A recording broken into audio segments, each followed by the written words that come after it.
नमस्कार दोस्तों, हमारे यूट्यूब चैनल में आप सभी का स्वागत है। हाय दोस्तों, आज हम बात करने वाले हैं इंटरव्यू में पूछे जाने वाले 5 महत्वपूर्ण प्रश्न। दोस्तों, जो 5 महत्वपूर्ण प्रश्न पूछे जाते हैं उसके बारे में पता करेंगे।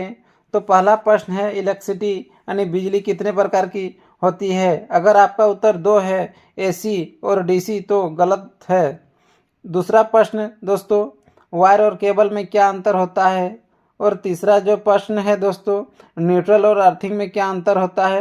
न्यूट्रल क्या होता है और अर्थिंग क्या होता है, इसके बारे में चर्चा करेंगे।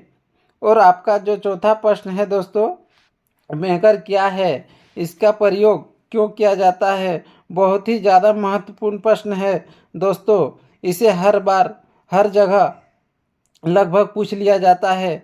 पांचवा प्रश्न दोस्तों, यूनिवर्सल मोटर क्या है। ये पांचों प्रश्न का उत्तर जानेंगे। दोस्तों, इस वीडियो पे अगर हमारे चैनल पे नए हैं तो चैनल को सब्सक्राइब करें और वीडियो पर लास्ट तक बने रहें। चलिए दोस्तों, हम देखते हैं पहला प्रश्न, बिजली कितने प्रकार की होती है।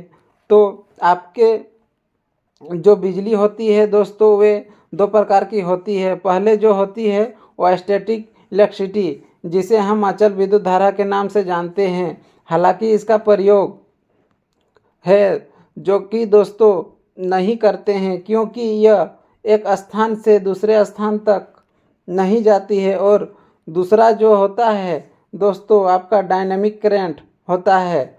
डायनेमिक इलेक्ट्रिसिटी, जिसे हम गतिशील विद्युत धारा कहते हैं, इसका हम प्रयोग सबसे ज़्यादा करते हैं और आजकल इसी का प्रयोग सभी जगह पर किया जा रहा है। चाहे आपका ट्रांसमिशन लाइन हो, चाहे आपके घर में आने वाली सभी लाइन हो, या जो है 2 प्रकार की होती है। आपका ये AC अल्टरनेटिंग करंट होती है। दूसरा जो होता है जिसे हम डायरेक्ट करंट यानी DC करंट दिष्ट धारा के नाम से भी जानते हैं। चलिए दोस्तों, अब हम अगला प्रश्न के बारे में बात करते हैं। अगला प्रश्न दोस्तों, वायर और केबल में क्या अंतर होता है। जी हाँ दोस्तों, वायर और केबल में अंतर जानने वाले हैं। दोस्तों, वीडियो को लास्ट तक बने रहें और बताइए कि कितने प्रश्न का उत्तर आपको पता हैं।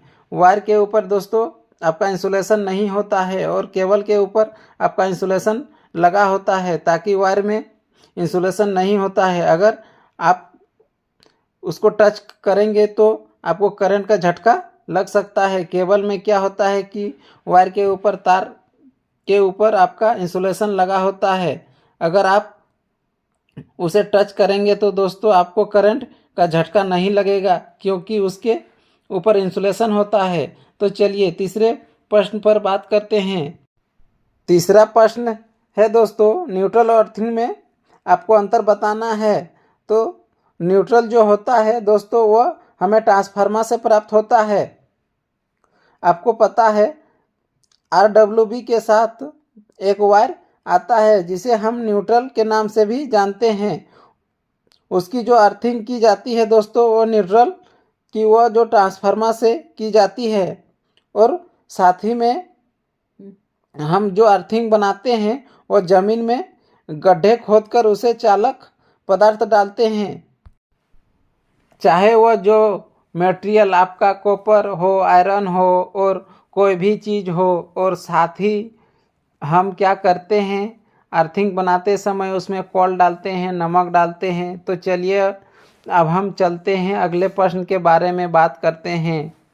अगला प्रश्न दोस्तों, मेगर क्या है। मेगर का उपयोग जो है आपका किस लिए किया जाता है। बहुत ही ज़्यादा महत्वपूर्ण प्रश्न है।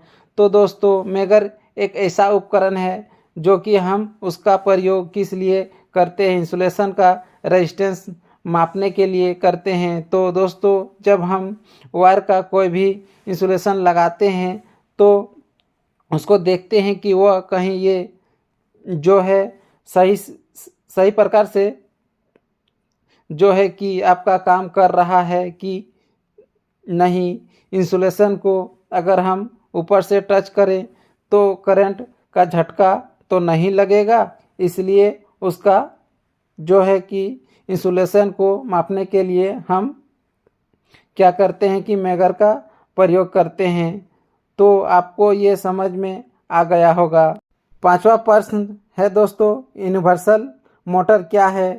तो यूनिवर्सल मोटर जो होता है दोस्तों, आपका एक विशेष प्रकार का मोटर होता है जिसे हम DC single phase AC supply को चलाने के लिए डिज़ाइन किया जाता है। तो दोस्तों इसे हम एसी करंट से भी चला सकते हैं और डीसी करंट से भी चला सकते हैं। हालांकि एक प्रश्न सबसे ज़्यादा बार पूछा जाता है और बहुत ही लोगों से पूछा जाता है, बहुत सारे इंटरव्यू में, यह कौन सा मोटर है जिसे हम एसी और डीसी सप्लाई से चला सकते हैं। तो दोस्तों आपको यूनिवर्सल मोटर आप बहुत ही आसानी से इसे बता सकते हैं कि यूनिवर्सल मोटर हम एसी और डीसी दोनों सप्लाई से चला सकते हैं। लेकिन कुछ वजह होती है दोस्तों। यूनिवर्सल मोटर का स्टार्टिंग टार्क होता है जो हमें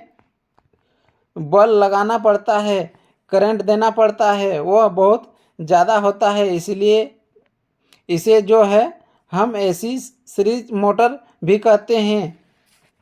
इसे हम एसी सीरीज मोटर के नाम से जानते हैं। इसका जो आरपीएम होता है वो 25,000 आरपीएम तक हो सकता है और इसका प्रयोग हम drill machine, head dry, table fan और ग्राइंडर्स में करते हैं।